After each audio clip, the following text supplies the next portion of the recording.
Primeiramente, doutores e doutoras, é uma alegria incomensurável estar aqui com vocês neste belíssimo vídeo. Antes de qualquer coisa, queria agradecê-los por estar no meu canal do YouTube, assistindo mais um dos nossos vídeos preparatórios para concurso de estagiário do MP. Meus amigos, antes de qualquer coisa, queria declinar a vocês que aproveitem esse curso. Ele é feito especialmente para vocês, alunos do Unisal Lorena. E por obviedade, peço a todos que estão assistindo, não deixe de dar a sua curtida e se inscrever no canal. Isso nos ajudará bastante. E acima de tudo, meus amigos, todo o material desse curso vai estar disponível aqui embaixo nos comentários. Então, bons estudos, boa aula, tchau, tchau! Quem estava aqui ontem já me conhece, mas para quem não estava, eu sou o Iago. Vim hoje para lecionar uma matéria diferente, na verdade a matéria que foi realmente, efetivamente designado, área de meu querer, de meu saber, de minha especialização, que é a área do direito penal, né? Só que hoje a gente vai ver a área do direito penal, parte geral, ou seja, coordenação, direção, a prova do Ministério Público pretende que eu reveja com vocês 1 ano e meio de faculdade em 2 horas, né? Não é justo, não é possível. Por isso eu vou ferir um pouco o programa. O que eu me propus a fazer? A gente vai juntar muita coisa hoje. Vamos ver muita coisa hoje. Vocês vão sair daqui um pouquinho cozidinho, porque a gente vai ver bastante coisa, né? Tudo que vocês viram aí ao longo de 1 ano e meio de faculdade com a professora Luzia Ragazzini, insubstituível, quem eu tive a honra de ter na minha banca de TCC quando eu estava no 5º ano, tá? Você é realmente uma pessoa fantástica e que um dia quero chegar aos pés dela de tão fantástica que ela é. Mas eu tenho que ter esse trabalho, essa missão de sintetizar 1 ano e meio de Luzia Ragazzini em 2 horas de água, né? Vai ser um pouquinho difícil. Então, por que eu vou ferir o programa? A gente vai tentar ver o máximo de coisa que a gente vê hoje, só que necessariamente sobrarão coisas para a próxima aula. Então, quem quiser ver o programa completo vai precisar vir na aula de semana que vem de Direito Penal, tá? E aí a gente vai dedicar a aula de semana que vem metade para fechar o programa, outra metade para fazer a revisão, como de fato é proposto, tá? Sem isso vai ser um pouquinho difícil. E justamente por isso não tem como eu explicar tudo que os senhores viram na faculdade. Todas as teorias que existem, controvérsias doutrinárias, o que é adotado, o que não é, isso os senhores não vão ver aqui, nem tem como, né? Então, tem 3 teorias, uma é discutida, a outra é adotada, a outra não é, a outra é minoria, não tem como a gente trabalhar isso. Vou trabalhar só com o que está no Código Penal, certo? É a parte geral que nos interessa, a parte geral do Código Penal, composta dos artigos 1º a 120 do Código Penal. Por que parte geral? Porque são normas de caráter geral que auxiliam a interpretação e aplicação das normas penais em todo o ordenamento jurídico. Não só aquelas normas penais que estão no Código Penal a partir do artigo 121. Não. Todas as normas do ordenamento jurídico penal brasileiro são interpretadas à luz da parte geral do Código Penal. Salvo algumas exceções, algumas leis, alguns crimes, que possuem eles mesmos uma parte geral própria. Então, algumas leis possuem uma parte geral própria. Por exemplo, Estatuto do Desarmamento. Por exemplo, Lei de Drogas, Lei 11.343 de 2006. Essas leis, elas possuem uma parte geral própria. Só que elas, mesmo tendo uma parte geral própria, não excluem a aplicação da parte geral do Código Penal. De tão importante que ele é, de tão completo que ele é. Por exemplo, não trazem essas leis, por mais que tragam, por mais que elas estabeleçam normas de caráter geral, não trazem o que a gente vai ver, princípios ou critérios para aplicação, cálculo de pena, que tem na parte geral do Código Penal. Não traz, por exemplo, localidade, momento da prática do crime. Então, princípios de territorialidade, momento do crime, isso tudo a gente vai ver só na parte geral do Código Penal, certo? Por isso que essa parte ela é muito importante, é cobrada de vocês no concurso de estagiários do Ministério Público, mas tenho absolutamente toda a certeza que toda prova que os senhores fizerem fora da faculdade vai cair essa matéria. Toda. OAB, magistratura, Ministério Público, delegado, toda. Toda prova vai ter, porque ela é muito importante, tá? Como a gente já tem falando. Vou apresentar um pouco um programa para vocês. Hoje eu pretendo ver, não vou dar em número de artigos, porque tem coisa que a gente vê antes, tem coisa que vê depois, tem coisa que quebra. Eu pretendo falar de lei penal no tempo e no espaço até a teoria do crime. Cara, até a teoria do crime é muita coisa, tenho certeza que é muita coisa. Oi? Tá desligado, eu não vou usar projetor hoje não, ó. Você que ouviu o que eu tô falando. Vamos lá, até a teoria do crime. Na próxima aula eu vou falar sobre imputabilidade, até prescrição e decadência, e depois a gente vai fazer a revisão. A próxima aula tem matéria, são tópicos mais enxutos, então dá tempo da gente ver e fazer a revisão. Tranquilo, pessoal? Primeira coisa que eu queria trazer para os senhores é a questão da aplicação da lei penal no tempo. Primeira coisa que vocês precisam saber sobre lei penal. A lei penal só pode ser aplicada aos fatos no momento em que ela já existe. É o chamado princípio da legalidade penal.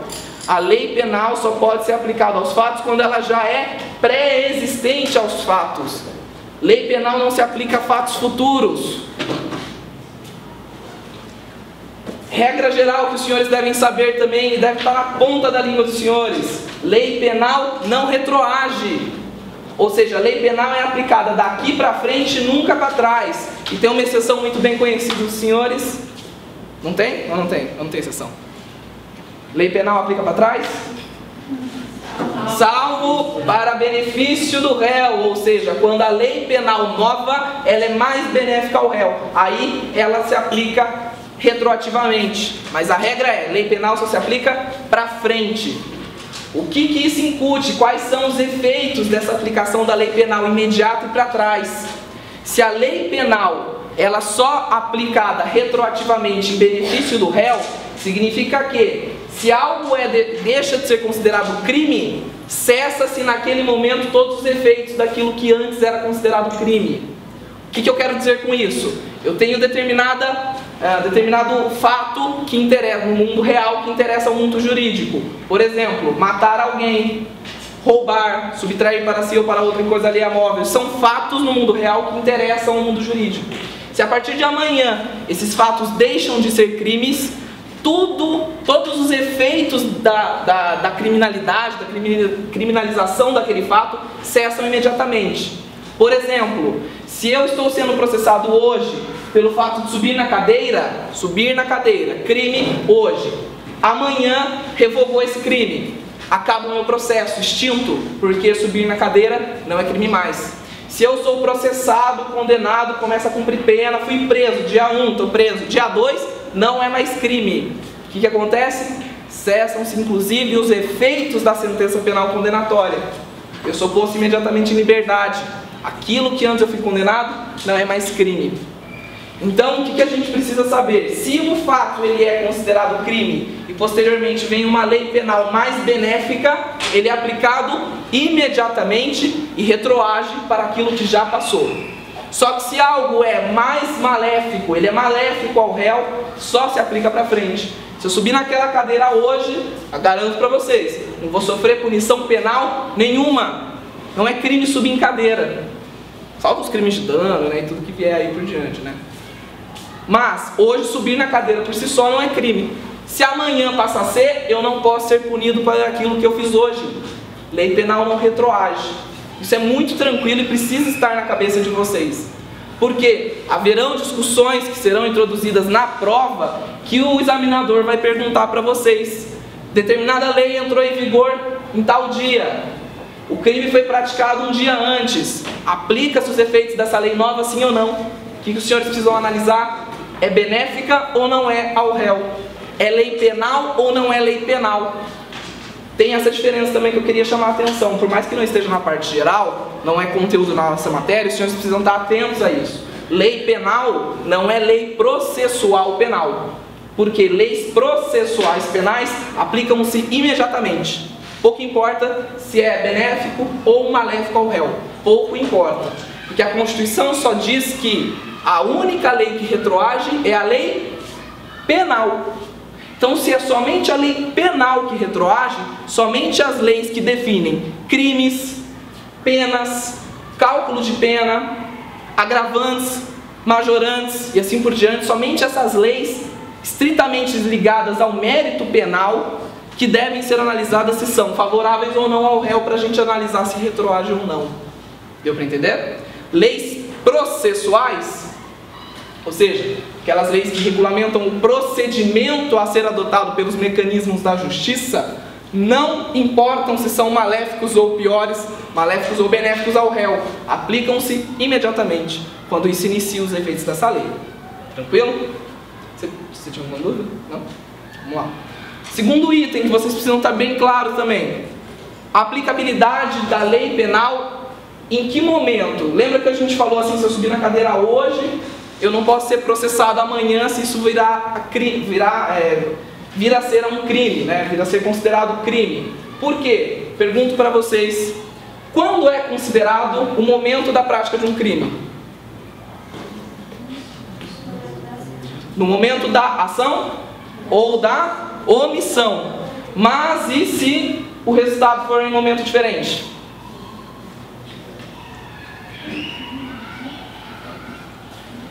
Se eu atiro em você hoje, você morre amanhã. Quando que é considerado meu crime? Hoje ou amanhã? Hoje ou amanhã? Hoje, por quê? No momento da conduta, no momento da ação ou da omissão. Mas e se o resultado acontece em outro dia, em outra data, em outro momento? Pouco importa. Na aplicação da lei penal, não importa o momento do resultado. É considerada a teoria da atividade. O único nome de teoria que eu vou trazer para vocês nesse momento: teoria da atividade. Considera-se praticado o crime no momento da ação ou da omissão, pouco importando o momento do resultado.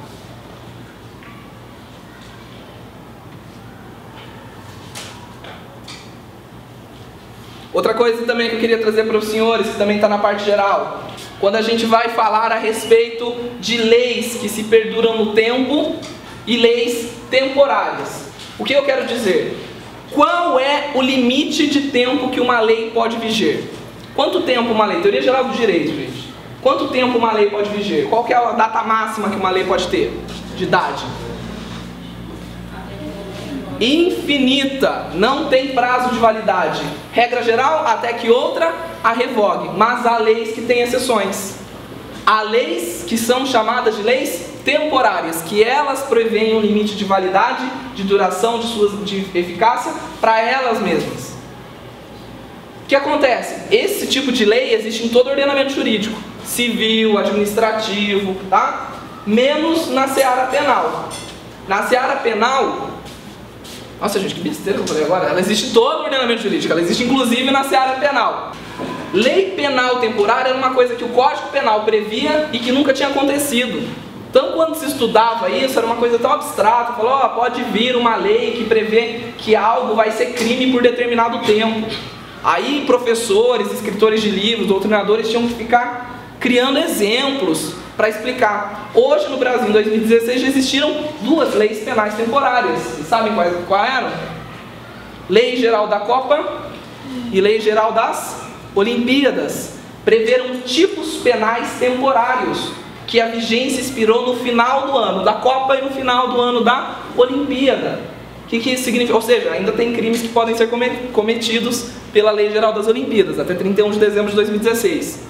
O que eu quero dizer com isso? Se há algum crime praticado durante a vigência da lei penal temporária, os efeitos desse crime superam o final da sua vigência. O que eu quero dizer? Se alguém, vou dar um exemplo de crime próprio da Lei Geral das Olimpíadas, falsificar o uso do logotipo das Olimpíadas, do Comitê Organizador Internacional, ou falsificar entradas, tickets e assim por diante, são crimes próprios cometidos contra as Olimpíadas.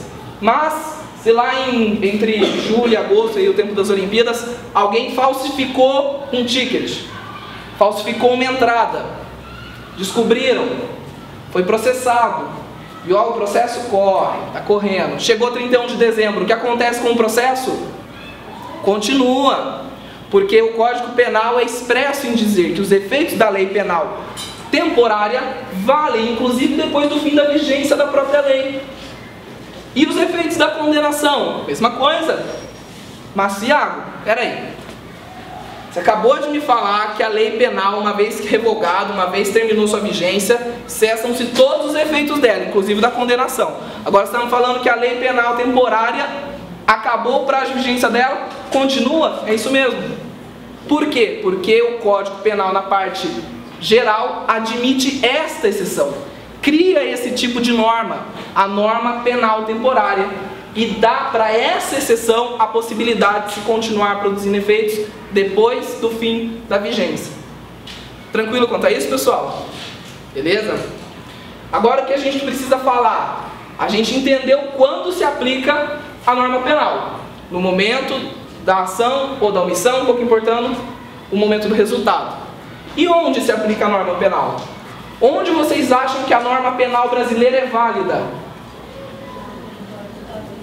Em todo o território brasileiro, por óbvio, né? Se está cometido no nosso modelo criminal, na nossa divisão de competências legislativas constitucionais, só a União pode fazer legislar sobre matéria penal, tá? Lá nos Estados Unidos, né, quando vocês entram na faculdade de Direito, todo mundo pergunta se How to Get Away with Murder é verdade, né? Se você se inspirou por Suits, né? E assim por diante. Não tem nada a ver, não tem nada a ver. Nossa, falando em Suits, comecei a assistir, né? Tava assistindo House of Cards, também descobri essa série. E aí entrou agora, né? Acabou essa temporada desse ano, só ano que vem. Eu falei, vou começar a assistir outra porcaria enquanto não tem nada pra fazer. Comecei a assistir Suits, né? Primeira temporada bem ruinzinha, pra quem assiste é bem ruinzinha mesmo. Ela fica legal na segunda, né? Sempre essa história, né? A série fica boa na temporada próxima, né? Aí tá, a gente tá vendo uns absurdos, tá tão indignado, né? A pessoa tava falando, não, você firmou um contrato de confidencialidade comigo, você não pode me processar por isso. Eu falei, gente, que absurdo, no Brasil não acontece desse jeito. Eu falei, bom, graças a Deus que isso é problema deles, não é problema meu, né? O meu direito aqui, ele é mais prático, ele é mais justo, né? Mas não, vamos lá, vamos continuar, pessoal. É claro que os crimes cometidos no território nacional despertam o interesse do Estado brasileiro em punir o agente que infringiu a lei penal. Qual que é a nossa grande controvérsia que os senhores já aprenderam à exaustão no primeiro semestre de faculdade? Onde é considerado território nacional? Dois lugares que são muito óbvios, três, né? Se a gente considerar o ar. Toda a extensão física material que está no mapa do território nacional. Pegou um mapa, viu que lá está escrito Brasil, lá cometeu-se crime nessas extensões, tem interesse do Estado brasileiro em punir. Onde mais? Por mais que não esteja no mapa, a gente sabe que existe o espaço aéreo territorial brasileiro, ou seja, tudo aquilo que está em cima desse território, até os limites, os confins do universo, né? E tudo aquilo que também está determinada quantidade de milhas náuticas, daí já não sei exatamente, acho que são 1000 milhas náuticas, 700 milhas náuticas para frente do fim do território brasileiro, a terra. Aquilo lá é considerado mar territorial brasileiro. Se tem um naviozinho lá, pode ter certeza, é território brasileiro. Tem o nosso interesse em todas as questões civis, administrativas, tributárias, fiscais, penais inclusive. Mas, e os senhores já sabem disso, não trago nenhuma novidade, há alguns espaços em específico que também serão considerados território nacional. Há outros espaços que não são considerados território nacional, mas o Brasil, o Estado brasileiro, quer punir também com as nossas leis. São aquilo que nós conhecemos como princípio da territorialidade e princípio da extraterritorialidade. Princípio da territorialidade diz o quê? A lei penal brasileira vai ser aplicada em toda a extensão do território brasileiro. E em território brasileiro é tudo isso que eu já falei para os senhores no começo. Só que tem algumas exceções, exceções não, ampliações, espaços que a gente também considera território brasileiro, embora na real não é bem território brasileiro, mas a lei quis considerar. Primeiro, as embarcações. As embarcações também podem ser consideradas território brasileiro em algumas condições. Primeira delas, se a embarcação for fabricada no Brasil, ou seja, tiver bandeira brasileira e estiver em mar internacional, em águas internacionais. Então vejam, se a embarcação foi fabricada no Brasil e está em águas internacionais, é considerado território brasileiro. E a mesma coisa vale para as aeronaves. As aeronaves fabricadas no Brasil, ou seja, que possuem bandeira brasileira e estão sobrevoando os espaços aéreos neutros, são considerados espaços brasileiros para fins de aplicação da lei penal. Pergunta: e se a aeronave for... Iago, importa se a aeronave for pública ou privada? Importa, claro que importa. Se a aeronave for estrangeira a serviço do governo do Brasil, como acontece hoje, pessoal. Hoje o avião oficial da Presidência da República é um Airbus, se eu não me engano. O Airbus é fabricado na França, oficialmente é território francês, mas foi comprado pelo governo do Brasil e leva quem está na presidência onde quer que está no mundo. Ou seja, está a serviço do governo brasileiro, mesmo tendo sido fabricado na França. É considerado para fins penais território brasileiro. Então vejam, a aeronave, pouco importando a bandeira, pouco importando a origem, estando a serviço do governo brasileiro, é considerado território brasileiro. E a mesma coisa vale para as embarcações.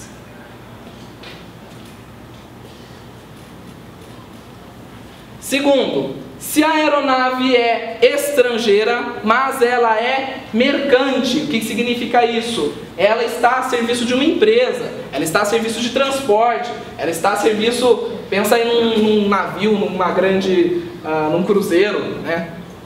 Estão a serviço dessas empresas internacionais de viagem, de turismo. Então é uma embarcação estrangeira a serviço de uma empresa estrangeira. Aplica-se a lei penal dentro dela, brasileira? Sim ou não? Uma embarcação estrangeira, não a serviço de um país estrangeiro, mas a serviço de uma empresa estrangeira. Aplica-se a lei penal brasileira dentro dela? Sim. Quando? Quando ela estiver nas águas territoriais brasileiras. Saiu das águas territoriais brasileiras, pouco importa para a lei penal brasileira. A gente vai ver as exceções. O que eu quero fazer um resumo a partir disso tudo que a gente já viu. Entrou no espaço aéreo brasileiro, entrou nas águas internacionais brasileiras, é espaço brasileiro. Pouco importa se privado. Pouco importa a origem da embarcação ou da aeronave. O que vai importar? Se essa embarcação ou aeronave estiver a serviço de um país estrangeiro. Porque aí vale o princípio da soberania desse país estrangeiro. Então vejam, uma aeronave francesa a serviço do governo da França vem para o Brasil. Aplica-se a lei penal lá dentro? Não, por que não se aplica? Porque ela está a serviço do governo francês. Ela está a serviço daquele Estado. Não interessa para o nosso Estado brasileiro. Assim como a gente, na nossa aeronave, a nosso serviço do Brasil, a gente fala o que para o Estado estrangeiro? Dá licença, que aqui o problema é meu. Princípio da reciprocidade, isso daí é princípio máximo de direito internacional. Tranquilo, pessoal?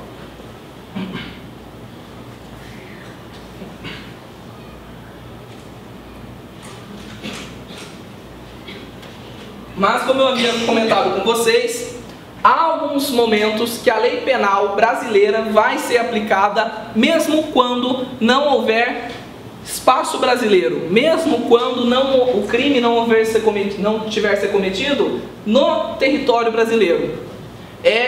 Essa necessidade de aplicação da lei penal brasileira em espaços que não são brasileiros é conhecido como o princípio da extraterritorialidade. Ou seja, surge o interesse do Estado brasileiro em punir, mesmo quando o crime não é cometido sob o solo brasileiro. Pouco importa se é aeronave, pouco importa se é embarcação, pouco importa se na nossa terra. Só que tem uma série de exigências. Não é tão fácil, né? Você tem um americano A nos Estados Unidos, mata o americano B. Aí o Brasil chega e fala, não, deixa que eu vou punir. Que isso? Você não é trouxa de ir lá bater peito com qualquer país que seja. Respeita a soberania, né? Se você quer que o país respeite a sua soberania, você respeita a do outro. É aquela história dos amiguinhos, né? Vamos respeitar o amiguinho para não invadir. Alguns crimes a gente se comprometeu a punir, independentemente do lugar do mundo em que ele for cometido. Primeiro, em razão da figura do presidente da República. Crimes cometidos contra a vida ou a liberdade do presidente da República do Brasil. Nascerá o interesse do Estado em punir.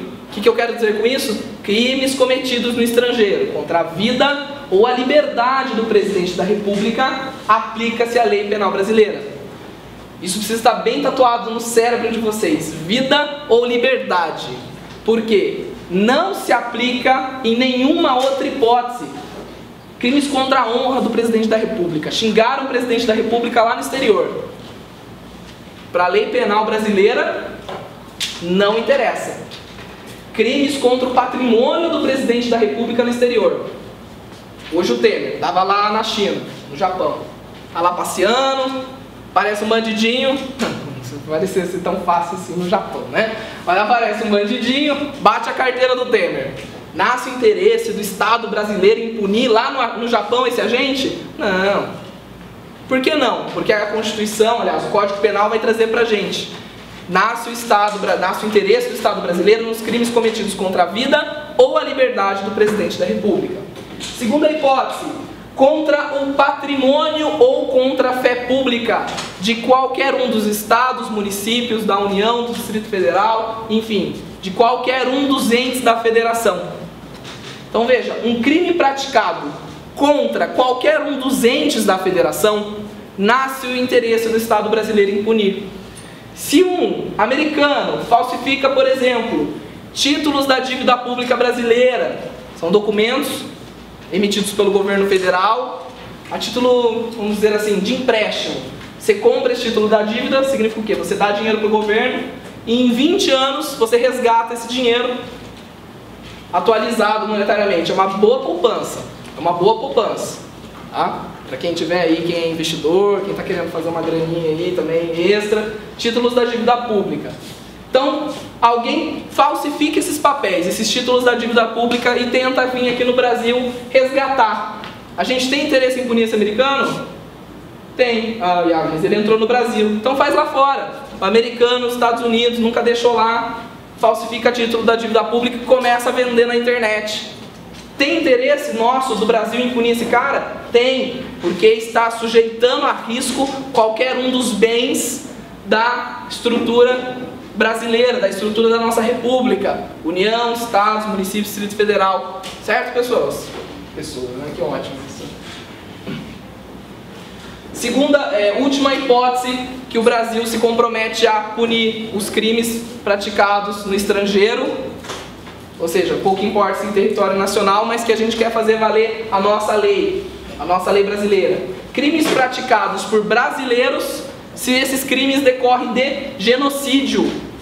Então, se um brasileiro em qualquer lugar do mundo pratica genocídio, a gente se comprometeu a punir esse brasileiro, de acordo com as nossas leis.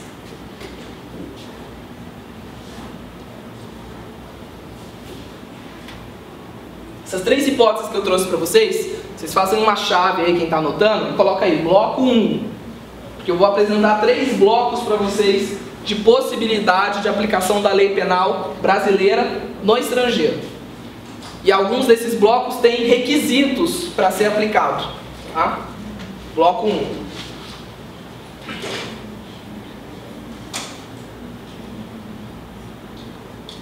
Bloco 2. Vamos lá. Primeira crime que a gente se compromete a punir de fato com a lei penal brasileira, mesmo se praticado no estrangeiro. Quando, por tratado ou convenção, o Brasil se obrigou a reprimir esses crimes. O que significa isso? O Estado brasileiro assinou um tratado internacional se comprometendo a punir esses crimes em qualquer lugar do mundo. Alguém sabe algum exemplo de crimes que o Brasil se comprometeu a reprimir por tratado internacional? Só a título de curiosidade. Está na nossa Constituição: tráfico, tortura, terrorismo. São crimes que a gente, por tratado internacional, se comprometeu a punir. Segundo, crimes praticados por brasileiros no exterior. Então veja, se um brasileiro está lá na Alemanha e resolve praticar um assalto, surge o nosso interesse de punir o nosso cidadão. Mas também não é tudo tão fácil. A gente não pode chegar simplesmente e falar, ô, manda aí que a gente pune que tá tudo certo. A gente não pode invadir a Alemanha e falar, não, vamos pegar o brasileiro pra gente punir. Senão cria uma guerra. Aquilo que eu falei, há uma série de requisitos. Pode falar. O tráfico com a tortura é só quando for contra brasileiros? Eles serem praticados? Não, crimes, esse primeiro que eu falei, são crimes de uma forma geral. Por que eu digo isso? É que eu não quero entrar muito na teoria, mas assim, há uma razão para esses crimes, para a gente querer punir esses crimes. O nosso ordenamento jurídico entende assim, se mais ninguém quiser punir, fica tranquilo que a gente pune. Brasil bem na fita, né, gente? Ó, se ninguém quiser punir, deixa com a gente que a gente assume a bronca. A razão é essa. Assim, de alguma forma, alguém vai tutelar isso. Pergunta quando isso é aplicado na prática. Nunca, porque assim, cada estado tem sua organização própria, cada punir, tá? Mas a razão de existir da lei, da norma é essa. Tá? E terceiro, crimes praticados em embarcações ou aeronaves estrangeiras.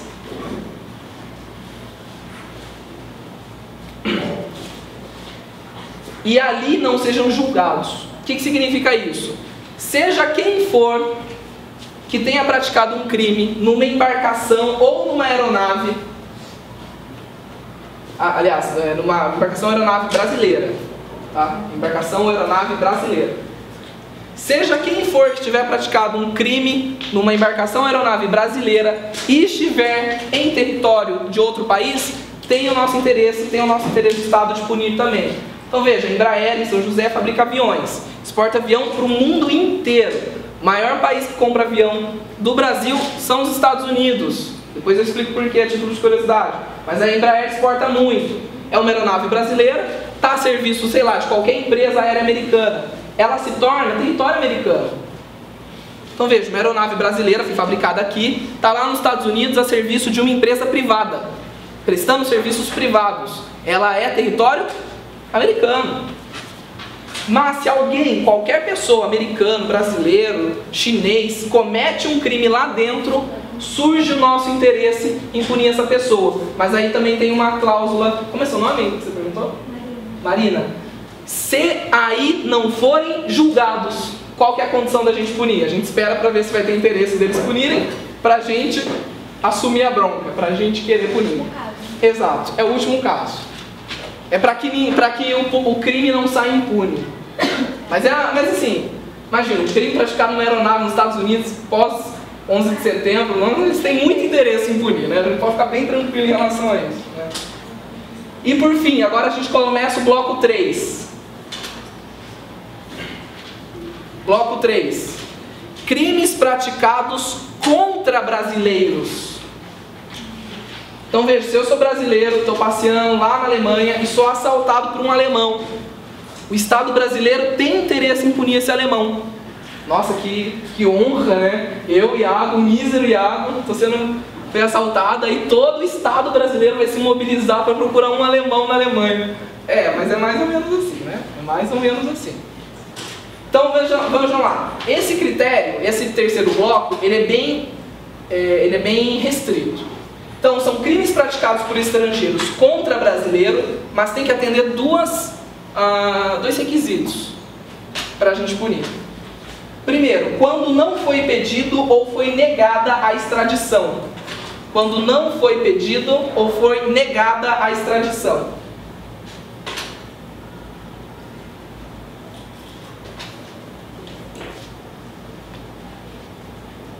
E quando houve, necessariamente, ou seja, tem que ter esses dois requisitos. E quando houve requisição do ministro da Justiça.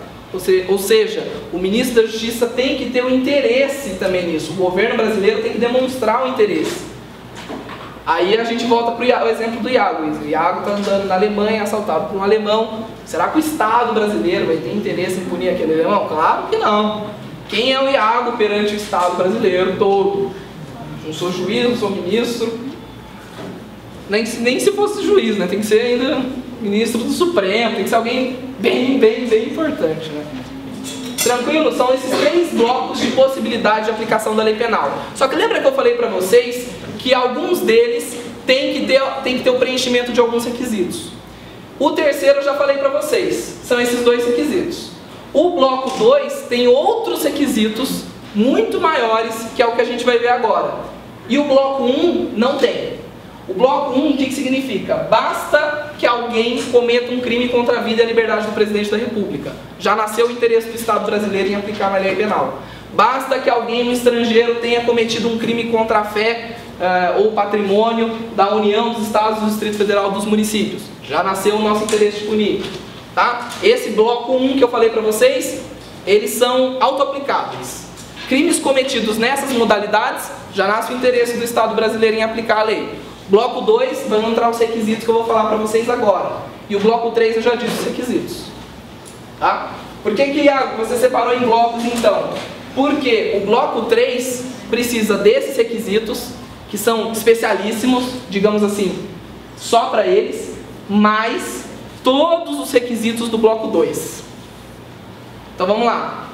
Para aplicar a lei penal nos casos desse bloco 3 que eu dividi com vocês, tem que ter esses dois requisitos que eu dei para vocês, mais todos os requisitos do bloco 2. Pegaram a ideia? Então a gente vai ver esses requisitos um a um. Primeiro requisito: o agente deve ter entrado em território nacional. Aí vocês já viram que o negócio começa a ficar diferente. Esses requisitos são do bloco 2 ou do bloco 2? Não, o bloco 1 não tem requisito. É auto-aplicável. Cometeu o crime naquelas modalidades, a gente já tem interesse em punir. Pronto, acabou. A gente vai fazer tratados, a gente vai fazer negociações, mas a gente vai dar um jeito de aplicar a nossa lei penal. Tá? Agora, os blocos 2 e 3 precisam desses requisitos. Tá? Qual que é a diferença do bloco 2 e 3? É que o bloco 3 tem mais esses requisitos que eu dei pra você. Tá? Então, assim, crimes praticados contra brasileiro. E, para você punir alguém cometer um crime contra brasileiro no exterior, é bem difícil, né? Bem difícil. Mas vamos lá. Ter o agente entrado em território nacional. Então, veja, nos casos do bloco 3, não dá uma todos, né? Nos casos do bloco 3, dá uma lida. E vamos perceber que, primeiro requisito para aplicar a lei penal brasileira, nessas hipóteses, é ter o agente entrado no território nacional. Iago, e se não entrar? Paciência, não vai aplicar. Se o agente não vier para o Brasil, não aplica. Difícil, né? Já começou aí tudo aquilo que estava tão fácil na cabeça, falar, então pode acontecer com qualquer um, já ficou difícil, né? Segundo, ser o fato punível também no país em que o crime foi cometido.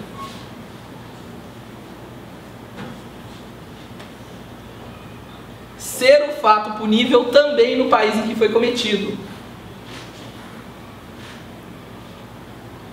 Então vejam, aí surgem inúmeras discussões a respeito do que é ilegal em determinados países e não é no Brasil, ou o contrário, aqui é ilegal e nos outros países não. Vejam, a lei de drogas traz um crime específico no artigo 28, que é o uso de drogas, porte de drogas para uso pessoal, cultivo para uso pessoal. Cultivar, usar, guardar drogas para uso pessoal no Brasil é crime. Não pode. Iago, mas eu conheço alguém que foi lá para a Holanda e, nossa, se acabou nos ilícitos lá. Fumou maconha até não querer mais, voltou verde de lá. Olha, garanto para você, ele entrando no território nacional, ele não vai ser punido. Por quê? No lugar onde ele cometeu a infração, não era crime. Então, primeiro requisito, o agente tem que ter entrado no território nacional. Segundo requisito, o lugar onde ele cometeu em tese o crime tem que ser crime lá, não basta ser só crime aqui. Tranquilo isso? Terceiro requisito, estar incluído o crime entre aqueles pelos quais o Brasil, a lei brasileira autoriza a extradição. O que significa isso? O agente que praticou um crime no estrangeiro tem que ter praticado um crime em que o Brasil autorizaria a extradição. Não é todo crime que o Brasil autoriza a extradição. Alguém sabe algumas exceções de crimes que o Brasil não autoriza a extradição? Crimes políticos, por exemplo. Crimes políticos, o Brasil não autoriza a extradição.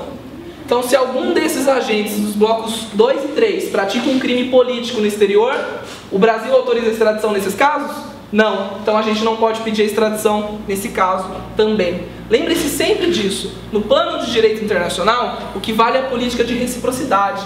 O que um país faz, o outro costuma fazer também. Tá? Tranquilo? Vocês marcaram de um não? Tranquilo mesmo? Beleza. Quarto requisito, não ter sido agente absolvido no estrangeiro ou aí não ter cumprido pena. Então veja, depois desses 3 primeiros requisitos, o quarto requisito é: o agente não pode ter sido punido no estrangeiro. Aí é Marina, né? A Marina perguntou, foi justamente a questão da Marina. Se o agente ele é punido no estrangeiro pelo fato, o Brasil não pode puni-lo de novo. Isso é um requisito muito importante. É fazer valer um princípio que é o conhecido ne bis in idem, não punir 2 vezes. A partir disso que eu coloquei, eu queria chamar a atenção para algo lá do bloco 1. Por quê? O bloco 1 não tem requisito. Basta ter cometido um crime nessas modalidades que eu mandei para vocês. Além disso, pouco importa se já cumpriu pena, já foi condenado ou não. A gente quer punir de novo. Então, qualquer um dos crimes cometidos no bloco 1, contra a vida ou liberdade do presidente da República, contra a fé ou patrimônio dos estados, da União, do município, do Distrito Federal, qualquer um desses crimes, mesmo se o agente é punido no estrangeiro, nasce pra gente o interesse de puni-lo de novo. Nasce pra gente o interesse de puni-lo de novo. Agora voltando lá para os requisitos do bloco 2 e 3. Já falei 4 para vocês. O último, não ter sido o agente perdoado no estrangeiro ou por outro motivo ter extinta a sua punibilidade. Viu? A gente já viu que a punibilidade, a gente vai ver mais pra frente, causas de extinção da punibilidade, quando a gente terminar a estudar a teoria do crime. Vai ver que a punibilidade se extingue pela morte do agente, pela anistia, graça, indulto, prescrição ou decadência. A gente vai estudar isso mais pra frente, está lá no artigo 107 do Código Penal. Mas vamos supor, então aqui no Brasil a gente tem prescrição, tem prazos prescricionais. Vamos supor que lá no estrangeiro os prazos prescricionais são menores. Ou seja, prescreve crime lá no estrangeiro, no país, mais rápido. Pouco importa pra gente. Fato é, se a punibilidade do agente foi extinta no país em que ele cometeu a infração, a gente automaticamente perde o interesse de aplicar a lei penal aqui também. Tranquilo? Então são esses 5 requisitos. Primeiro deles, nos casos dos crimes cometidos nos blocos 1 e 2, é que ficou mais fácil assim para eu ficar me referindo toda hora, blocos 1 e 2, que fica falando todos. Os casos dos crimes cometidos nos blocos 1 e 2, para aplicar a lei brasileira, mesmo o crime tendo sido cometido no estrangeiro, 1, o agente tem que ter entrado no território nacional. 2, o crime tem que ser crime lá também, porque se não é crime lá também a gente não tem por que punir. 3, a pena, aliás, ele não pode ter sido processado ou julgado por esse crime. Tá? 4, o Brasil tem que se comprometer a também efetuar a extradição nesses casos. Então, se eu estou pedindo por um homicídio, eu tenho que eventualmente fazer também a extradição de homicídio. É aquilo que eu falei para vocês. O Brasil, em regra, faz extradição de todos os crimes, salvo os crimes políticos, de motivação política. Tá? E por fim, não ter sido extinta a punibilidade do agente de nenhuma forma. Para complementar essa última explicação que eu esqueci. A extinção da punibilidade é de nenhuma forma. Então eu dei o exemplo para os senhores da prescrição. Vamos supor que no país estrangeiro a prescrição corra mais rápido. Vamos supor um caso inverso, que no Brasil a prescrição corra mais rápido. Aplica-se a lei mais favorável ao agente. Quando for para cortar, você me avisa. Tranquilo? Beleza. Agora a gente vai adentrar um pouco, mudando de assunto, falando da aplicação da lei penal no tempo, falando da aplicação da lei penal no espaço. Eu acho que são dos itens que mais tomam o nosso tempo. Vamos falar, depois vocês vão ver o que é a teoria do crime, que aí pesa bastante em relação ao tempo. A menina já concordou, é verdade. Fala de punibilidade, daí, nossa, fato típico. Mas vamos lá. Prazos, contagem de prazo. O que interessa pra gente? Obviamente, no Código Penal, a gente está falando de prazos penais. Só que os prazos penais também tem uma outra variação, que são os prazos processuais penais. Prazo penal se conta de forma diferente de prazo processual penal. O que isso importa pra gente? Os prazos penais são aqueles prazos aplicáveis a cálculo de prescrição, cálculo de decadência, cálculo de pena. Prazos processuais penais se aplicam quando? Na contagem dos prazos dos atos processuais. Publicação, oferecimento de resposta, oferecimento de defesa, recursos e assim por diante. Então já fiz uma diferenciação para os senhores de prazos penais e prazos processuais penais. Como se conta um prazo penal? Como se conta um prazo penal? Inclui-se o dia do começo. Então veja, um prazo penal para a gente começar a contar é no início, no exato dia em que ele começa a correr. Então vamos pegar como exemplo uma prescrição. Regra. Quando começa a correr a prescrição dos crimes? No momento da ação ou da omissão. No momento da prática do crime a gente já viu isso. Então, a partir de hoje, se hoje eu atiro em alguém, cometi um crime de homicídio, hoje já está correndo o prazo prescricional do crime de homicídio. Agora, um prazo processual penal, ele tem uma particularidade. Ele não inclui o dia do começo. Ele exclui o dia do começo e inclui o dia do vencimento. Isso é pegadinha maldita que pega muita gente. Isso é pegadinha que pega muita gente na vida prática. Quando os senhores estiverem lá no Ministério Público fazendo estágio com os respectivos promotores e promotoras, vocês precisarão saber a diferença de prazos penais e processuais penais. Porque se conta um prazo processual penal na forma que se deveria contar um prazo penal, você perde o dia do vencimento. Não perde?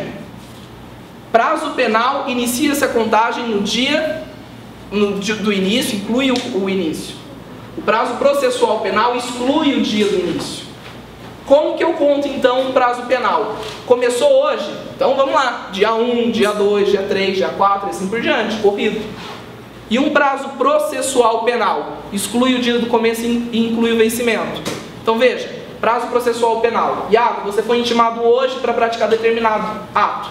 Então hoje é o dia 0. Amanhã, dia 1, 2, 3, 4, 5, 6 e assim por diante, até o final. Perceberam a diferença? Você perde um dia no prazo. Se você contar um prazo de forma diferente, perdeu o Playboy. Consequências do não cumprimento de prazo é a perda do direito de praticar. Certo? Beleza. Uma outra coisa também que precisa ficar importante para vocês, que eu destaco, a relação de causalidade. Isso daí tem caído bastante nos concursos para estagiário do MP. Relação de causalidade é aquilo que está previsto no artigo 13 do Código Penal. É sobre as relações de causa e consequência entre a ação e a omissão e o resultado do crime.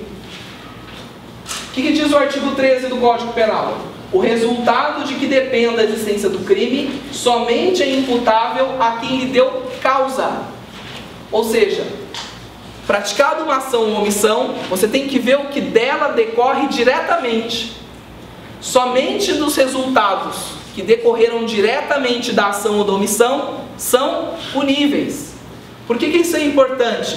Há fatos no mundo exterior que podem influenciar na prática do crime e excluir, por exemplo, a culpabilidade ou a própria punibilidade. Iago, está falando muito abstrato, não estou entendendo bosta nenhuma que você está falando. Dá um resultado. Fulano atira em ciclano. Ciclano é atendido pela ambulância. Muito clássico esse exemplo, mas é bom para a gente visualizar. Ciclano é atendido pela ambulância, a ambulância está lá dirigindo em alta velocidade na Dutra, pum, capota a ambulância. Ciclano morre em decorrência de traumatismo craniano. A gente vai punir o fulano por homicídio? Está vendo a importância da gente saber a causa e a consequência dos atos? O que de fato deriva do ato da ação ou omissão considerada crime? Então vejam, causa é aquilo considerado como ação ou omissão que, sem ela, o resultado não aconteceria. Então vejam, causa é ação ou omissão que, sem ela, o resultado não ocorreria. E é nisso que pega muita gente, que aí a gente fala, ué, mas se o fulano não tivesse tirado ciclano, o ciclano não estava dando ambulância. Não, mas calma aí. A gente pune o que ele de fato fez. Por isso que é importante a gente estudar desde o começo quando o crime foi praticado. A gente não pune intenções. A gente averigua intenções, mas a gente não pune a intenção. Por isso, quando a gente for estudar a teoria do crime, até o final dessa aula a gente estuda, se Deus quiser, até o final da aula a gente vai ver que a gente pune o que de fato foi feito ou deixou-se de fazer. Se a intenção não saiu da cabeça, puta, eu tô muito afim de matar, cara. Nossa, eu tô muito afim de matar. Se a intenção não saiu da cabeça, não é punível. A gente só pune aquilo que é de fato ação ou omissão. Então, a partir disso que é importante a gente estudar as relações de causa e consequência entre ações e omissões. Tá? Eu dei um exemplo para os senhores. E se a ocorrência da superveniência de uma causa relativamente independente?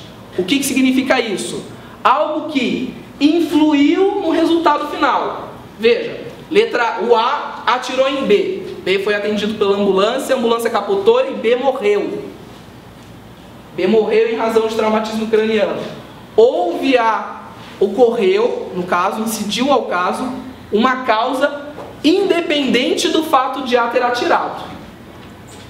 O que acontece nessa hipótese? Nessa hipótese que eu acabei de dar para vocês, nesse exemplo da ambulância. A gente pune o A ou não? Pode falar.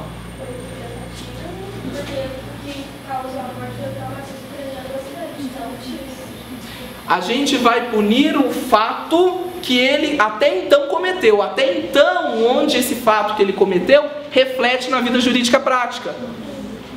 Se o fato dele foi atirar e ele não morreu, é tentativa de homicídio. Se ele veio a morrer depois, é uma causa superveniente relativamente independente, ou seja, independe do que o A tinha feito anteriormente. Pune-se, então, o que vocês precisam fixar dessa parte? Que a incidência de causas supervenientes relativamente independentes não exclui a imputabilidade. Não exclui a imputabilidade. Faz incidir na proporção daquilo que ele cometeu. Tá? Tá no artigo 13, se não me engano, está no parágrafo 1º.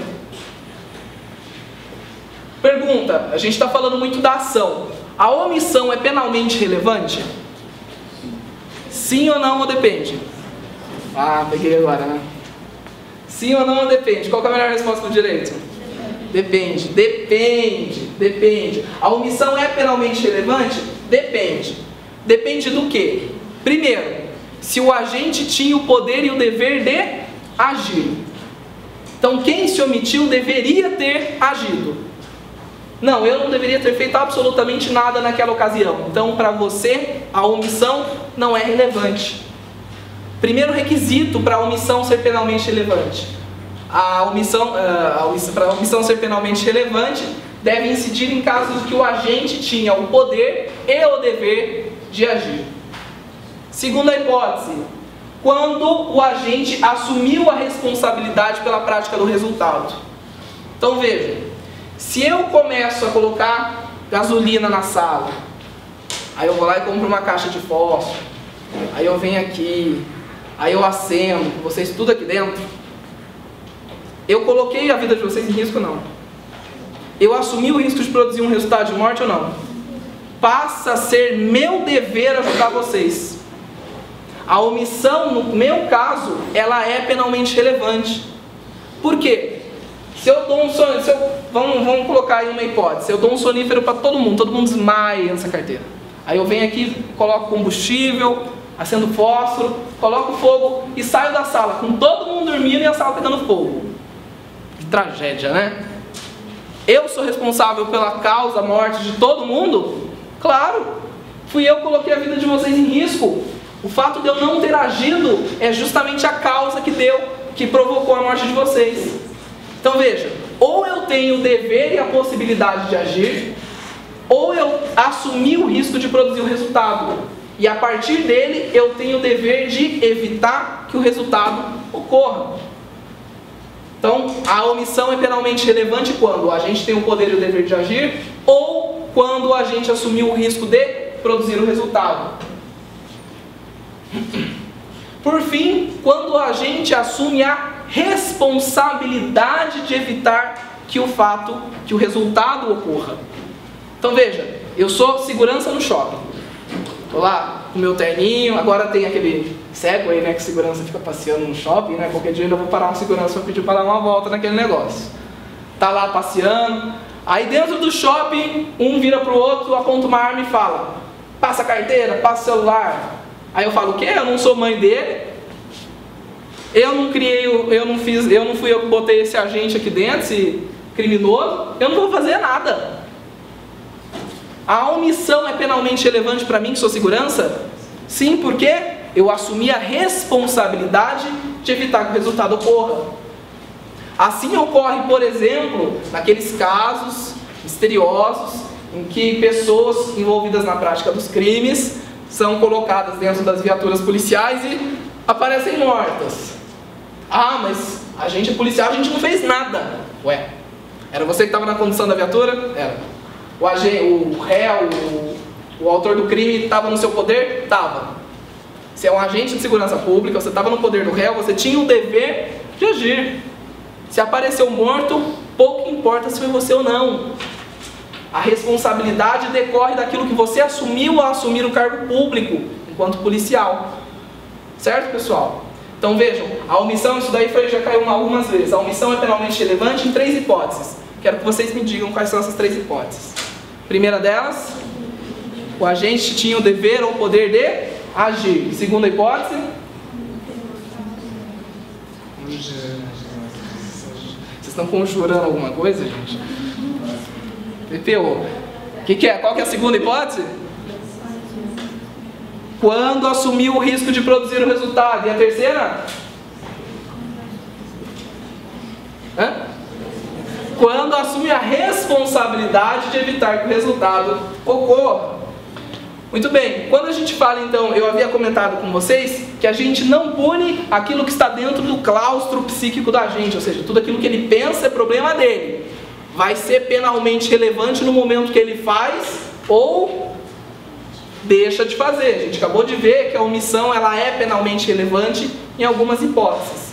Mas veja, e se o crime ele não finaliza, ele não se conclui, ele não se consuma? Eu atiro no fulano, tá me provocando, seu merdinha, sua mãe não sei o que, eu fico com raiva, pego a arma e pum, atiro nele.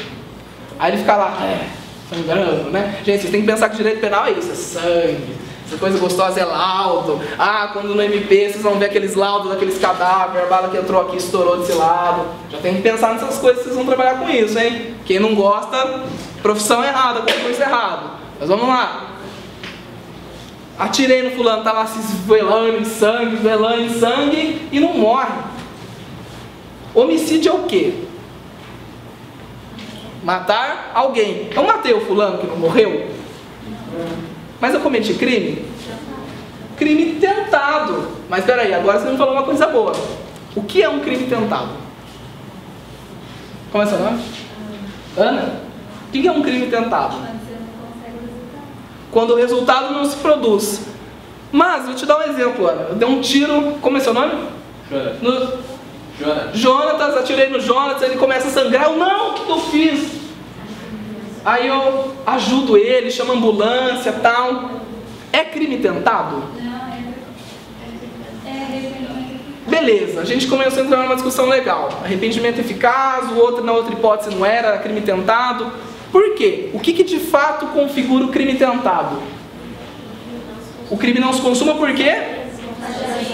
Por vontades alheias, né? Por circunstâncias alheias à vontade do agente. Ou seja, se dependesse do agente, tinha morrido sim. Vai ficar aí se esgoelando até morrer. Aí chega o pai dele, chega a ambulância, puta merda, aí ferrou tudo, aí tem que fugir agora para não ser preso. Ou seja, o crime não se consumou não foi porque eu não quis, foi por outras circunstâncias. Gente, qualquer circunstância que fugiu da esfera de controle e vontade do agente.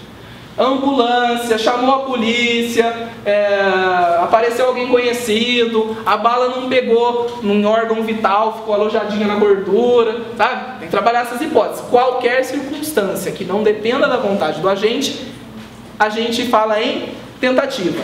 Então você me falou que se eu atirar no fulano que está ali me xingando, e ele não morreu porque ele recebeu socorro, eu vou ser punido por um crime tentado.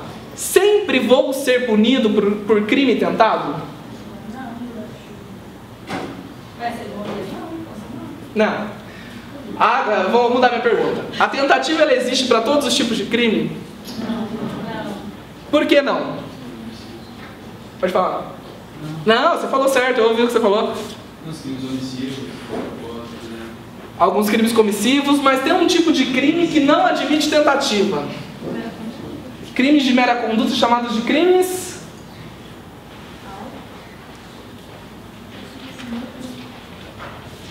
Ninguém lembra? Crimes materiais ou de mera conduta. O que significa isso? Basta a prática do ato ali descrito, pouco importa se aquele ato vai produzir um resultado. Dá um exemplo de crime de mera conduta para mim. Crime de ameaça. Outro exemplo. Esse é bom, vocês vão pegar direto, não está no Código Penal, mas vocês vão pegar direto na vida prática de vocês quando estagiários do Ministério Público. Tráfico de drogas. Tá? Tráfico de drogas é um crime de mera conduta, basta portar, guardar, não precisa vender. As pessoas pensam que tráfico de drogas é a venda da droga, né? Aí o juiz vai interrogar o réu. Escuta, aquela droga estava com você? Tava. Não, mas eu não ia vender não, eu só estava guardando para o fulano. Só estava guardando. Crime de tráfico de drogas tem 18 ações possíveis de serem praticadas. Crime de mera conduta. Pouco importa se alguém vai usar, se a saúde pública vai ser denegrida, se alguém vai morrer por causa daquela droga, não importa. Guardou, presume-se que o bem jurídico foi atingido. O que eu quero dizer com isso? Nem todo crime admite tentativa. Iago, como que eu analiso se um crime admite tentativa ou não? Tem que analisar qual que é o bem jurídico tutelado. Tem que analisar a norma penal que está ali, que me trouxeram. Outro exemplo, porte irregular de arma de fogo. Não, mas eu não atirei em ninguém. É crime portar arma de fogo sem o devido registro. Sem o devido porte. Tem o documento do porte da arma de fogo. É crime. O que precisa ver? Se a arma de fogo é funcional ou não. Aí vai ter, né, porque... Só para adiantar para vocês, de curiosidade, se apreende uma arma de fogo que é ineficaz, então faz lá um laudo pericial, a perícia constata que ela não dispara, uma arma velha, não serve para nada, você não cometeu crime nenhum. Ué, por quê? Porque você não tinha uma arma de fogo, você tinha um pedaço de metal. Se ela não serve para nada, não é verdade? Então veja, tem que analisar o tipo penal que traz a norma. Se ela admite a tentativa ou não, vai ser do próprio tipo penal. Portar arma de fogo. Tem como você tentar portar algo? Tentar guardar? Tentar dizer? Calúnia? Difamar alguém? Ah, eu tentei difamar. Se alguém acreditou ou não, pouco importa. O fato é que foi dito, as palavras foram ditas. Tranquila? O que eu quero dizer então? Crime se pune em duas modalidades: consumados ou tentados. Qual a diferença de consumação e tentativa? A tentativa, o crime não se consuma por circunstâncias alheias à vontade do agente. Pergunta, a pena é a mesma? Qual é a pena dos crimes tentados? A mesma do crime consumado, mas diminuída de 1 a 2/3. Pergunta também pra gente saber, quando que o juiz diminui 1 ou quando o juiz diminui 2/3? Desculpa, gente, fala mais alto. Quanto mais próximo da consumação, menor. Como é seu nome? A Lívia falou fantástico, fantasticamente. Quanto mais próximo da consumação, menor é a redução. Então veja, de 1 a 2/3. Dei um tiro no ar. O ar estava ali se esgoelando, o coração quase parando. Aí no fio da vida dele, chegou uma ambulância. Fizeram uma reanimação nele, levaram para o hospital. Quase se consumou, não foi? Chegou bem próximo dele ter de fato morrido. Você acha que eu vou ter a redução de 1 ou 2/3? De 1/3. Quase se consumou. Agora eu atiro no Jonatas em frente ao hospital. O hospital está livre, não tem ninguém no hospital. Tá, tirei no Jonatas, já vem todo mundo lá. Ó, pegou no pé dele o tiro. Órgão super vital, o pé, né? Pegou no pé do Jonatas o tiro, na frente do hospital, foi atendido. Se aproximou ou não de consumar? Nem um pouco. Não pegou órgão vital, foi logo atendido. Então veja, o que vai definir o quantum de redução da pena é a proximidade com a... Como é seu nome, menina do cabelo vermelho? Lívia falou, o que a Lívia disse fantasticamente foi, depende da proximidade de consumação do crime. Tranquilo? Pessoal, a gente vai fazer um intervalo, vamos cortar a mídia, pode tomar uma água, pode dar uma espairecida, depois tem que voltar aqui pra gente ver teoria do crime, beleza, pessoal? 5 minutinhos, já estamos de volta. Do crime impossível, né? De fato eu tinha que ter retomado isso. Como a gente está falando de consumação e tentativa, a gente acabou até falando, dando um exemplo aí do arrependimento posterior, arrependimento eficaz, da desistência voluntária, arrependimento posterior e do crime impossível. Só pra gente retomar, são conceitos fáceis de ser absorvidos, tá? Então assim, consumado é o crime, aliás eu esqueci de definir pra vocês, mas eu não preciso definir pra vocês o que é um crime consumado. É quando a situação fática reúne todos os elementos da norma penal incriminadora. Então o artigo 121, matar alguém. Se eu matei alguém, reuniu todos os elementos da norma penal incriminadora, o crime está consumado. Tentado, só para a gente retomar a revisão, é o crime que não se consuma por circunstâncias alheias à vontade do agente. Só que há a possibilidade também do crime não se consumar por vontade própria do agente. O que significa isso? O agente que uma vez iniciou a execução se arrepende disso. O agente ele quer que a execução do crime pare. Então ele toma todas as cautelas, ele toma todos os cuidados necessários para que o crime não se consume. Tá? Se o próprio agente, depois de iniciada a execução, mudar a postura e tentar evitar que o crime ocorra, é o chamado desistência voluntária. O que significa desistência voluntária? Já falei, repito, uma vez iniciada a execução do crime, o agente se arrepende, desiste e toma todos os cuidados para que o crime não se consume. Iago, e se o agente inicia a prática do crime e mesmo assim se arrepende, desiste, quer voltar atrás e o crime se consuma? Aí, meu amigo, já era. Aí o crime é consumado, tá? Então o Instituto, o crime consumado, o crime tentado, a desistência eficaz. Por que eficaz? Porque ele tem que evitar que o crime chegue até o final. Se eu dei um tiro, eu tenho que fazer tudo para que a pessoa não morra. Tá? Outra possibilidade é o arrependimento posterior. O que é isso, arrependimento posterior? O sujeito pratica o crime. O crime ele é consumado, chegou no final. Só que ele toma todas as medidas para tentar minorar os danos daquilo que ele praticou. Então, por exemplo, eu pratiquei um crime de furto. Então estava todo mundo lá fora, deixaram um celular aí, eu passei a mão, levei para casa. Subtraí, para mim, coisa alheia móvel. O crime está consumado. O crime está consumado. Aí a pessoa está lá desesperada, eu quero meu celular de volta. Falo, putz, sacanagem, acho que eu vou devolver para a pessoa. Aí eu venho, peço desculpas, devolvo o celular para ela. Aí vamos supor que eu estraguei o celular, pago um celular novo para a pessoa. Enfim, depois do crime praticado, eu minorei todos os efeitos do crime. O que é isso? É o arrependimento posterior. Por que eu estou falando isso? As consequências são diferentes. Na desistência, eu desisto de prosseguir na execução do crime, eu respondo pelos atos até então praticados. Se eu atirei e evitei que o crime se consumasse, eu só respondo pelo crime de tentativa de homicídio. Aliás, tentativa de homicídio não, lesão corporal, porque foi o máximo de crime que eu cheguei a praticar. Eu voltei atrás, é até onde eu cheguei.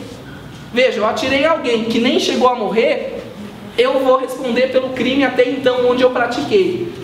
Porque eu voltei atrás e eu, por minha livre vontade, impedi que a execução chegasse até o final. Mas, se a execução chegou até o final e eu só depois pus a mão na consciência, quis evitar que a vítima se ferrasse sozinha, fui lá e minorei os danos desse crime, a consequência é a redução da pena. Então eu vou ser punido por um crime consumado, só que eu vou ter uma causa de redução de pena lá em terceira fase de aplicação da pena. Oi? É só para alguns crimes, né? O do arrependimento, porque assim, você tem que ter minorado, exato.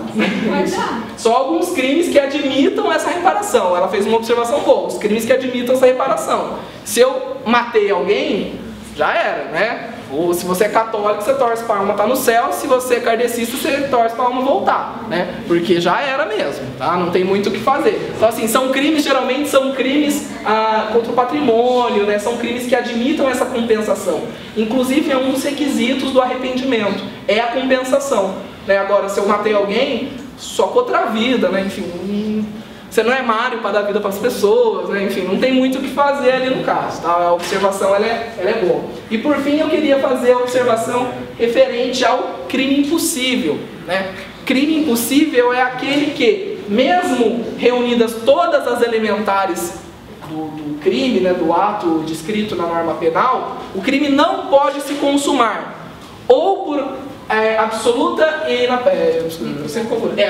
ineficácia absoluta do meio ou absoluta propriedade do objeto. O que é ineficácia absoluta do meio? Aquele objeto que você pretende atingir, ele não é aquele objeto que você pretende atingir, ele não é suscetível de ter o bem jurídico, ele não é suscetível de ser denegrido, de ser atingido. Então, por exemplo, o exemplo mais comum é da Luzia, que ela fala do cara que está na casa assistindo TV, aí ele sofre um infarto, vem a vítima à noite, atira na cabeça dele, não tinha como ele ter morrido porque ele já morreu. Aí a Luzia fala o quê? Quando vocês chegarem no 5º ano, vocês vão simplificar isso da maneira mais simples possível e dizer o quê? Vocês não lembram? Ela diz até hoje, você matou um morto. Matar um morto, não é você matar um morto, não tem como, justamente isso, não tem como você matar alguém que já morreu. Então veja, se tem alguém aqui que eu acho que está dormindo na minha aula, mas na verdade sofreu um infarto, aí eu venho e pum, bato na cabeça da pessoa, em tese eu teria praticado o crime de lesão corporal, só que a pessoa morreu. Tem como eu lesionar alguém que morreu? Não tem. O crime ele é impossível. No máximo que eu cometeria é vilipêndio a cadáver. É um crime, nossa, lá pro fim do Código Penal, que eu violei a honra de uma pessoa morta. Então violar uma sepultura, eu ver que tem um cadáver aqui, eu esfaquear o cadáver para zoar o cadáver mesmo. Veja, o intento é atingir o bem jurídico do morto, da honra do morto, da imagem do morto e assim por diante. Esse é o crime de vilipêndio a cadáver. No meu primeiro exemplo, que eu achei que tinha uma pessoa dormindo e bati na cabeça dele, não tinha na minha cabeça, não estava imbuído do dolo de ofender um cadáver. Estava na minha cabeça o intento de ofender a integridade física de alguém. Logo, só que esse alguém já não é mais alguém, esse alguém já morreu. Trata-se de um crime impossível, pela modalidade, pela primeira figura do artigo 17 do Código Penal, que é a ineficácia absoluta do meio. Outro exemplo de ineficácia absoluta do meio. Sou traficante de drogas, comprei um monte de farinha para levar lá para o exterior. Chegou na hora, a polícia me prendeu, porque eu estava cheio de farinha para levar para o exterior. Fizeram um laudo pericial, era farinha mesmo. Não era cocaína, era farinha mesmo. Eu estava traficando droga? Farinha é droga? Não. Ineficácia absoluta do meio. O meio do tráfico de drogas é quando eu transporto, guardo, levo e assim por diante, droga. Se eu estou levando algo que não é droga, crime impossível. Tá? Esse pela modalidade de ineficácia absoluta do meio. Pela absoluta propriedade do objeto, pela ineficácia absoluta da propriedade do objeto, significa o quê? Que o objeto material da prática do crime não é importante, não é vulnerante o suficiente para eu atingir a minha finalidade. Por exemplo, eu falei, vou matar o Jonatas, mesmo, né? Vou matar o Jonatas, aí eu saco aqui minha poderosa, deixa eu pensar, colher de plástico. Aí eu começo a bater nele, vou matar você, bato nele. Pergunta, tentativa de homicídio? Não. Por quê? O objeto vulnerante não é suficiente a provocar o intento que eu quero. Deu para entender? Tranquilo isso, pessoal? Não? Vou dar outro exemplo também. Em relação ao crime de porte de arma de fogo, e eu já expliquei isso para vocês, portar arma de fogo. Se eu estou portando uma arma de fogo que chega-se ao final, descobrem que ela é de plástico, ou que ela não tem, que ela está quebrada e não atira, eu não cometo crime nenhum, crime impossível. Deu para entender as razões? Ou porque o bem jurídico não tem, aliás, ou porque eu não atingi o bem jurídico. Então veja, no caso do cara que estava morto e eu bati na cabeça, eu não atingi o bem jurídico e integridade física, já não tinha mais integridade física, a pessoa morreu. Ou porque o objeto que eu quero usar para vulnerar o bem jurídico não é suficiente a tanto. Por exemplo, bater em alguém com uma colher esperando que ela morra. Claro, observem, a forma de se empregar o bem, a forma de se empregar esse objeto é muito importante. Se eu faço todo um artefato explosivo, vejam, eu faço um artefato explosivo, coloco essa colher na ponta do artefato, miro na cabeça de alguém, arremesso, o artefato, a colher atravessa a cabeça da pessoa, é evidente que eu tornei aquele objeto com um potencial lesivo suficiente para atingir o bem jurídico. Não é o objeto por si só. Uma colher nunca vai ser suficiente para matar alguém. A princípio não. Mas como você está empregando essa colher? Com a sua própria mão? O máximo que você está fazendo é o quê? Lesão corporal. Eu chego com uma colher de alumínio e metal e bato no braço dela, lesão corporal. Mas agora para eu falar tentativa de homicídio, porque eu estou imbuído do ânimos homicida. Pessoal, agora adentrando um pouco mais na prática dos crimes em si, no estudo dos atos ilícitos previstos em qualquer parte específica, em qualquer parte especial, seja do Código Penal ou das leis penais esparsas aí no ordenamento jurídico. A gente estuda propriamente a análise dos componentes de um crime. Por que a gente faz essa análise importante, Iago? Porque é direito penal, óbvio, né? Mas qual é a consequência, a princípio, do descumprimento de uma lei penal? A aplicação de uma sanção que pode vir na forma de pena, regime aberto, fechado, semiaberto, multa e assim por diante. Então, o descumprimento de uma lei penal gera como forma de sanção a aplicação de uma pena. Só que na análise de todos os componentes do crime, a gente vai ver que nem todo ato que a gente pratica na vida, primeiro, é um crime. O fato de eu estar aqui ministrando uma aula, a princípio, não estou cometendo ato ilícito, não estou cometendo crime nenhum. Segundo, nem todo ato ilícito é passível de aplicação de pena.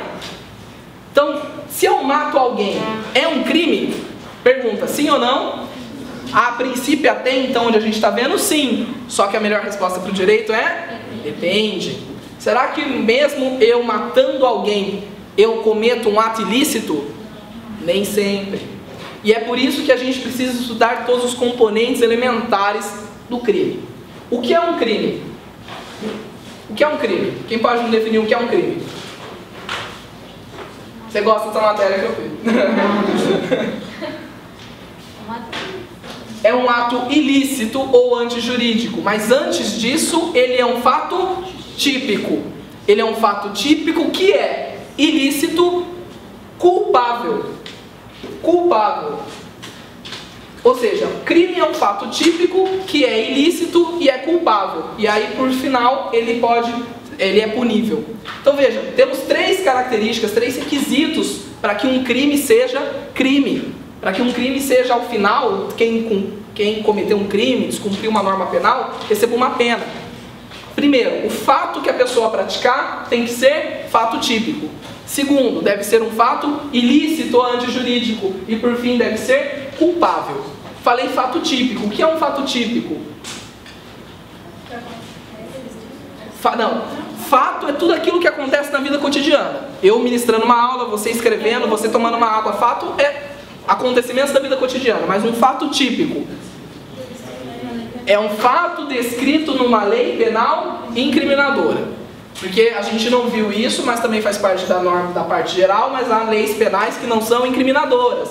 Leis penais em branco. Os senhores já lembram disso? Não vou retomar, porque matéria, muita coisa. Mas os senhores já têm isso muito claro na cabeça. Então veja, fato típico é o fato descrito na lei penal incriminadora, que prevê necessariamente uma conduta que pode ser culposa ou dolosa. Pode prever omissão? O fato típico pode vir de uma omissão?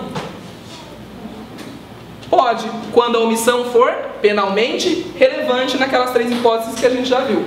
Então, quando prevê uma conduta ou uma omissão. E o fato típico, além de ser previsto em lei, prever uma conduta dolosa ou culposa ou uma omissão, também tem que prever, tem que advir de um nexo de causalidade. O que é o nexo de causalidade? É aquilo que a gente acabou de estudar. É a consequência decorrente de um fato. Então veja, se eu atirei em A e A morreu, o fato de A ter morrido decorre do meu tiro. Agora, se A é atendido pela ambulância, a ambulância no caminho capota, ele morre por traumatismo craniano, não há nexo de causalidade, não há relação entre a causa e a consequência. Fato típico é o fato previsto na lei penal incriminadora, como uma ação ou omissão dolosa ou culposa, e que tenha nexo de causalidade com aquilo, com a causa. Tenha nexo de causalidade com a ação ou omissão que a produziu. Isso é um fato típico. Só que nem todo fato típico é ilícito. Por isso que a gente está falando que crime é um fato típico ilícito. Acabei de dar um exemplo, fiz uma pergunta para vocês para introduzir esse bloco. Será que o fato de eu atirar em alguém e matar alguém é crime? Nem sempre. Matar alguém é crime? Sim ou não? Sim. Sempre será matar alguém? Sempre será ilícito? Não. Haverão causas excludentes da ilicitude desse fato. Haverão causas que não poderão incidir na minha punição. Veja, se o crime, então eu tenho um crime, que é um fato típico e ilícito. Se eu cometo um fato típico, mas não é ilícito, eu posso ser punido? Não, não posso ser punido. Falta elementar do crime. Tranquilo isso, pessoal? Todo mundo pegou isso muito bem? Se tem um cara vindo pra mim, correndo, louco, babando, os cabelos todos esvoaçante, com uma faca, eu acho que ele vai me matar. Parece, né? Tá bem louco. Eu pego uma arma e atiro nele. Ele morre. Cometi um fato típico? Sim. Cometi um ato ilícito? Cometi um ato ilícito? Não, não cometi um ato ilícito. Não cometi um ato ilícito. Estava em legítima defesa. Então, a gente já começa a ver que tem uns institutos que excluem a ilicitude do meu fato. Tá? Quais são esses institutos que excluem a ilicitude do meu fato? Legítima defesa, estado de necessidade, estrito cumprimento do dever legal e exercício regular de direito. É que não tem aqui caneta, mas vocês podem decorar para a prova que os excludentes de ilicitude são o LI, L com 3 Es. LI, legítima defesa, estado de necessidade, exercício regular de direito e... Olha. Nossa, só não sou bom na pegada do negócio, mas vamos lá.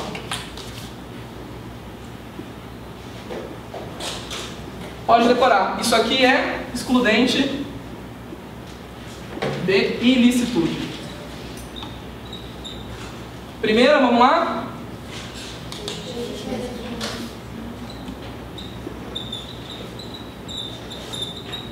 Segunda?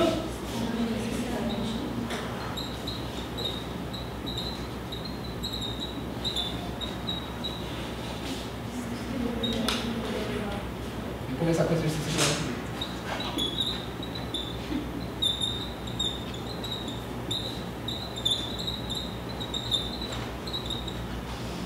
Agora sim?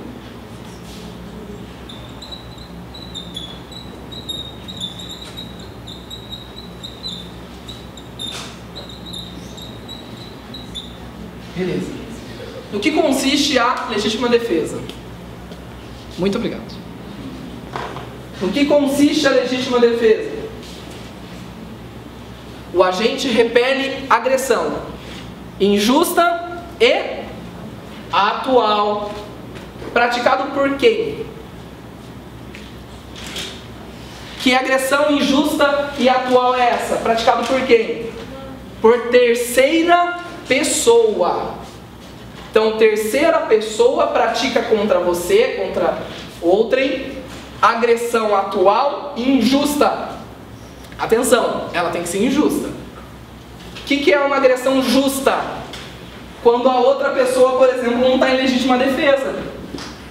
Então, eu vou pra cima de você, eu vou te matar, vou te matar, vou te matar. E você saca uma arma, eu saco outra arma e te mato. Estava em legítima defesa. Porque ela ia me matar. Ué, mas eu já não tinha colocado a vida dela em risco antes? A agressão dela era injusta ou a minha que era injusta? A dela era injusta, porque quem é a história? Quem começou? Aquela coisa de criança, né? Não, mãe, foi ele que começou, foi ele que começou. E aí a mãe falou o quê? Não interessa quem começou, parem agora. Para o direito penal começa, não interessa. Porque a agressão precisa ser injusta para se caracterizar a legítima defesa, provocado por terceiro. Pergunto, por que terceira pessoa? E se um cão raivoso foge da coleira e vem para cima me morder? E aí eu tô com uma arma e atiro na cabeça do cão. Em tese, pratiquei um crime ambiental, se eu não falar em um crime de dano, se a gente considerar o cão como bem, né, jurídico, como bem a ser tutelado. Por que eu não pratico legítima defesa? Mas eu me defendi dele, pratiquei um crime. Não é legítima defesa por quê? Não é injusta e... Vai falar, você ia completar? Desculpa. Não, mas o que você ia falar tá certo. Eu ia falar que o cara, se o dono rodasse o animal, não fosse treinado, o dono rodasse o animal, atacar, se você se defendesse, ele tinha defesa. Beleza. Como o animal não é, o animal escapou da coleira, então não configuraria legítima defesa. Como é seu nome? O Kelvin ele falou uma coisa fantástica, que é verdade. O que vai diferenciar a legítima defesa do estado de necessidade é o fato de quem originou essa agressão. O estado de necessidade não necessariamente, veja, às vezes provém de natureza humana, mas não necessariamente provém de uma agressão humana. Agora, a legítima defesa, sim, necessariamente provém de uma agressão humana. Segunda diferença que falaram aqui, a questão da justiça da agressão. A legítima defesa pressupõe necessariamente uma agressão injusta. O estado de necessidade, nem sempre. Nem sempre. Por exemplo, o exemplo de estado de necessidade que não há justiça na agressão. A história dos náufragos. Você tem 2 náufragos que nenhum deles deu causa ao naufrágio do navio. Tábua de salvação. A mata o B para conseguir estar a tábua de salvação. Pergunta. Legítima defesa? Não. Por quê? Não, porque era estado de necessidade, sim. Mas por que estado de necessidade? Se ele não matasse, iria morrer? Pensa nos requisitos que eu falei. Sobre a agressão vir de outro ser humano e sobre a justiça da agressão. Pode falar. E o estado de necessidade é situação de perigo. Situação de perigo. E? Não agressão. E não agressão. Como é seu nome? O Nicolau sintetizou para a gente de forma correta e certeira. O estado de necessidade não pressupõe uma agressão que você precisa rebater. Pressupõe uma situação de perigo. E é por isso que o exemplo do Kelvin é muito interessante. Por quê? Se um animal sozinho escapa da coleira e vem me atacar, eu estou em situação de perigo. Mas agora, se o dono dele quer que eu me fira, quer me ferir gravemente, mato o cachorro dele, eu não estou em estado de perigo, eu estou repelindo injusta agressão. Então, 2 diferenças da legítima defesa para o estado de necessidade.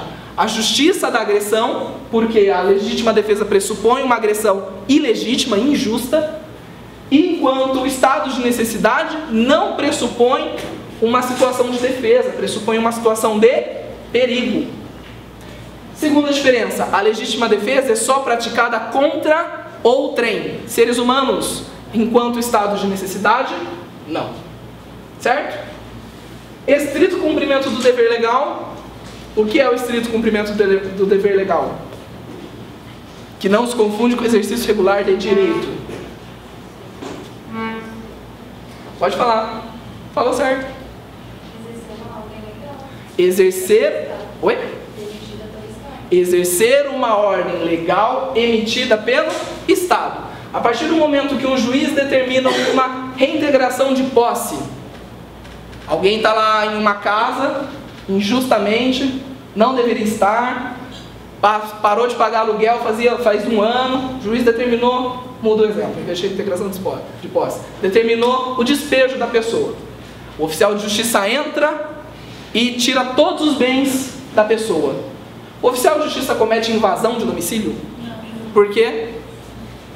Tá certo? Não, por quê?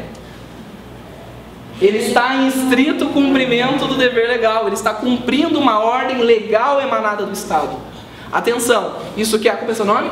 A Flávia falou, é importante, ordem legal. A ordem deve ter vinda de autoridade competente e deve cumprir os requisitos da lei.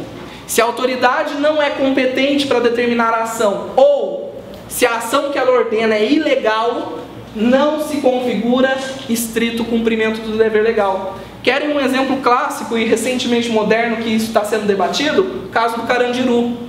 Era estrito cumprimento do dever legal ou não? Estava tendo uma rebelião, entraram os policiais, mataram alguns detentos.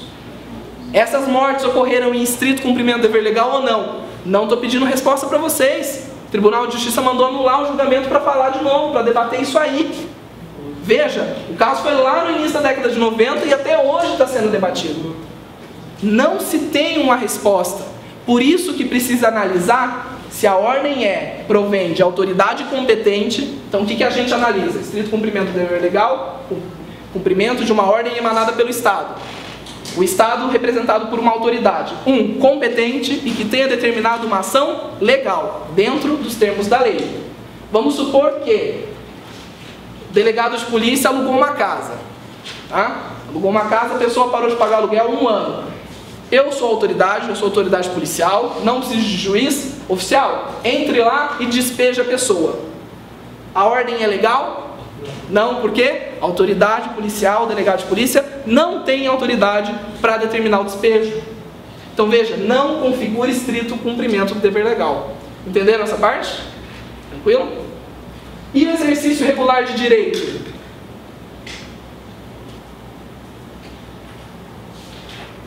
Não? O que é o exercício regular de direito? Quando a pessoa... Quem falar? Você falou. Não, eu ouvi você falando. Pode falar, pode falar. Não? O exercício regular de direito ocorre quando o agente, em situação socialmente aceitável, veja, em situações socialmente aceitáveis, pratica um fato típico em decorrência de uma prerrogativa sua.